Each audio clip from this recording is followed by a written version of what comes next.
Hello friends, आज की video में हम डील करेंगे सेल्स ऑफ गुड्स एक्ट के एमसीक्यू जो हमारे जुडिशरी और एडीए लेवल के लिए इंपॉर्टेंट होंगे। सबसे पहले हम स्टार्ट करते हैं पहला question sales of good act का। The sales of goods act deals with movable goods only, immovable goods only, both movable and immovable goods, and fourth all goods ornament. तो इसका आंसर होएगा पहला, मूवेबल गुड्स ओनली। तो movable goods only इसका right answer होएगा। Second question पे चलते हैं। सेकंड क्वेश्चन क्या है कि the sales of goods act came into enforce on, सब हमारा जो सेल्स ऑफ गुड्स एक्ट आया था वो कब से लागू हो गया था। तो इसका ऑप्शन है second, 1 July 1930। 1 July 1930 is the right answer. Third question पे चलते हैं। थर्ड क्वेश्चन क्या कहता है, the goods with in the meaning of section 2 clause 7 of sales of the goods act. पहला क्वेश्चन तो एक एमसीक्यू का तो हमारा यहीं से बन गया कि सोगा में गुड्स की डेफिनेशन कहाँ दी गई है। गुड्स की डेफिनेशन दी गई है सेक्शन 2 clause 7 के अंदर, और इसमें क्या क्या इंक्लूड है ये बताता है। एक्शनेबल क्लेम इंक्लूड है, मनी इंक्लूड है, both A and B, neither A nor B. तो इसका राइट आंसर हमारा क्या होएगा, neither A nor B. Goods कभी भी एक्शनेबल क्लेम और मनी को इंक्लूड नहीं करता है, तो गुड्स की डेफिनेशन में एक्शनेबल क्लेम और मनी नहीं आएंगे। नेक्स्ट क्वेश्चन पे चलते हैं। Which are the goods with in section 2 clause 7 of the sales of goods act. Section 2 clause 7 के अंदर क्या क्या गुड्स हैं। Things attach to earth which are agreed to be severed before sale, जो attach है लैंड से और वो बिफोर सेल हमने अलग करनी है। Second, things forming part of the land agreed to be severed before sale, जो थिंग्स पार्ट के साथ लगी हुई हैं उनको हमने अलग करना है। थर्ड, आइदर ए और B. Fourth, neither A nor B. तो इसका राइट आंसर होएगा सी, दोनों चीज़ें इंक्लूड होएगी हमारी सोगा में सेक्शन 2 clause 7 गुड्स की डेफिनेशन के अंदर। फिफ्थ क्वेश्चन पे आते हैं हम।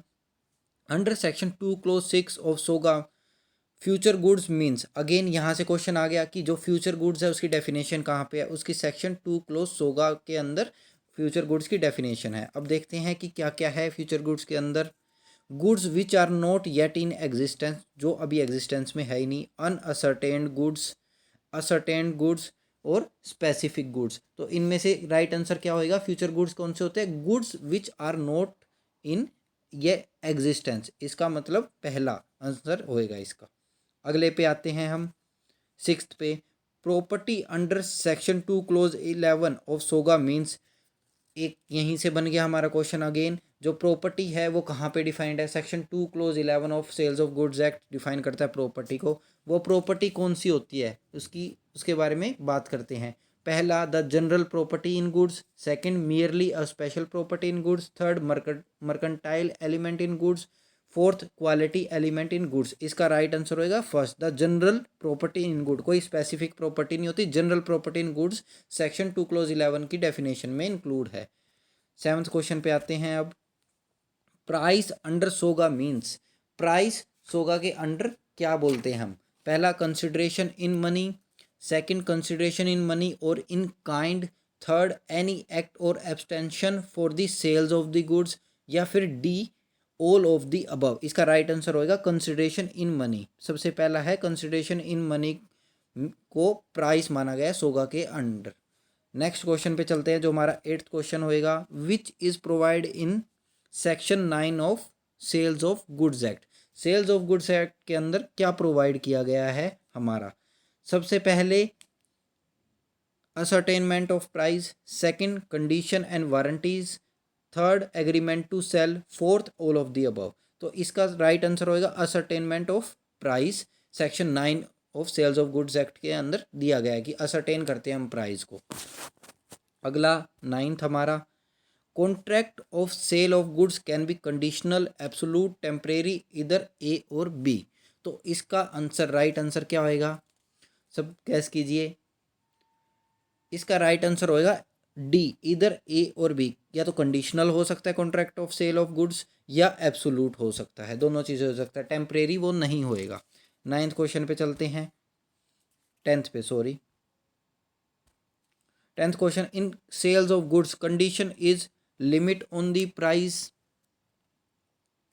Limit on the quantity, stipulation essential to the main purpose of the contract, या फिर none of the above. SOGA के अंदर जो कंडीशन है वो क्या होनी चाहिए, स्टिपुलेशन होनी चाहिए essential to the main purpose of the contract. C is the right answer. In sales of good condition क्या होती है, कंडीशन एक स्टिपुलेशन होती है जो असेंशियल होती है कॉन्ट्रैक्ट के पर्पस के लिए। 11th पे आते हैं हम। Which of the section deals with implied warranty in every contract of sale. Which of the section deals with implied warranty, implied warranty के लिए कौन सा सेक्शन है हमारे पास। सेक्शन 14 तो है ही, कंफर्म है सेक्शन 14। ए है या बी है, B clause is the right answer, B is the right answer. Section 14 clause B जो इम्प्लाइड वारंटी से डील करता है हमारा। नेक्स्ट सेक्शन 12th क्वेश्चन को डील करते हैं हम। Which section deals with doctrine of caveat emptor. Caveat emptor का मतलब क्या होता है और कैविएट एम्पटर का सेक्शन कौन सा है, सबसे मेन चीज़। एक दो क्वेश्चन बन गए यहाँ से।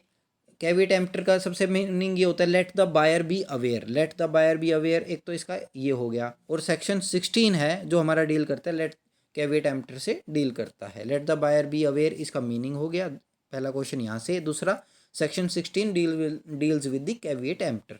13th क्वेश्चन पे आते हैं अब। What is the meaning of caveat emptor. Very again let the buyer be aware is the right answer, C is the right answer इसमें। 14th goods are said to be in deliverable state. Goods को हम कब कहेंगे, जब वो deliverable state में आ गए हैं। पहला, they are in good condition, they are in reasonable condition, they have been delivered on time, the buyer is bound to take delivery under contract. D is the right answer. जब buyer bound हो जाएगा उनकी delivery लेने के लिए, जब वो deliverable state में मान लिए जाएंगे। तो नेक्स्ट क्वेश्चन 15th क्वेश्चन को देखते हैं हम। Nemo dat quod non habet is established principle of. ये किसका एस्टेब्लिश प्रिंसिपल है, या तो rule of transfer of property का प्रिंसिपल है, rule of law of tort का है, rule of law of crimes का है, आईपीसी सीआरपीसी का है, रूल ऑफ कॉन्ट्रैक्ट का है। नहीं, ये rule of transfer of property का है जो मूवेबल प्रॉपर्टी या इमूवेबल प्रॉपर्टी से डील करता है। Nemo dat quod non habet. No man confers a better title than that which he himself has. इसका मतलब क्या है, एक क्वेश्चन यहाँ से भी आ रहा है। Nemo dat quod non habet का मतलब है no man can confer a better title than that which he himself has, इसका ये मतलब होता है। 16 under section 23 of SOGA for passing of property in goods. Under section 23 है for passing of property in goods में क्या बताता है। The buyer is to do something for ascertaining the price. Buyer को कुछ करना पड़ेगा प्राइस को असर्टेन करने के लिए। Second, the good must be in deliverable state. Third, the seller is to do something to put the goods in deliverable state. Fourth, all of the above. इसका right answer होएगा B, the good must be in deliverable state 23 के अंदर, तभी वो passing of the goods होएंगी। Section question number 17 section 41 जो हमारा section 41 है सोगा का, वो कहता है buyer must have reasonable opportunity to examine the goods for ascertaining the price. इसका क्या होएगा। Goods are in deliverable state, पहले तो वो डिलीवरेबल स्टेट में होने चाहिए। Goods are of merchantable quality. Third, goods are in conformity with the contract, all of the above. Section 41 of the SOGA, the buyer must have reasonable opportunity to examine the goods for the purpose of ascertaining। पहले उसको opportunity दी जाएगी कि आप examine कर लीजिए goods को ascertain करने के लिए, प्राइस के लिए, क्या देखने के लिए, जो गुड्स हैं वो कॉन्ट्रैक्ट के अकॉर्डिंग है या नहीं है। सी इज द राइट आंसर। जो गुड्स हैं वो कॉन्ट्रैक्ट के अकॉर्डिंग है या नहीं है, तभी तो उसको असरटेन करेगा, वो असरटेन करने की अपॉर्चुनिटी मिलेगी। Question number 18 the unpaid seller may exercise his right of stoppage in transit. जो अनपेड सेलर है वो right of stoppage in transit कब कर सकता है। By taking actual possession of the goods, या तो वो एक्चुअल पोजेशन ले ले गुड्स का जो अनपेड सेलर है। By giving notice of his claim, की क्लेम का नोटिस दे, किसको, कैरियर को जो लेके जा रहा है उसको, या फिर अदर बेली को जो उसको बीच में ट्रांसफर कर दिया गया। In whose possession the goods are. ठीक है, दोनों B C is the right answer. Both A and B both दोनों राइट है। वो अपना right in stoppage in transit इस तरीके से एक्सरसाइज कर सकता है, अपने गुड्स को बीच में रोक सकता है नोटिस दे के भी, या उनका एक्चुअल पोजेशन ले ले तभी भी। तो question number 19, the unpaid seller can exercise his right of stoppage of goods in transit. The unpaid seller can exercise right of stoppage of goods in transit कब कर सकता है वो? अगर वो इंसॉल्वेंट हो जाए तब, रिफ्यूज टू पे कर दे प्राइस को तब, या एक्ट फ्रॉडलेंटली करे। इनमें से राइट आंसर क्या होएगा बताइए सारे। वो तभी एक्सरसाइज कर सकता है जब वो इंसॉल्वेंट हो जाए। A is the right answer इसमें। Question number 20, section 57 of SOGA deals with, किससे डील करता है section 57 SOGA? Suit for price से, suit for damage for non delivery, suit for damage for non acceptance, suit for return of goods. Suit for damage of for non delivery से deal करता है section 57 हमारा SOGA का।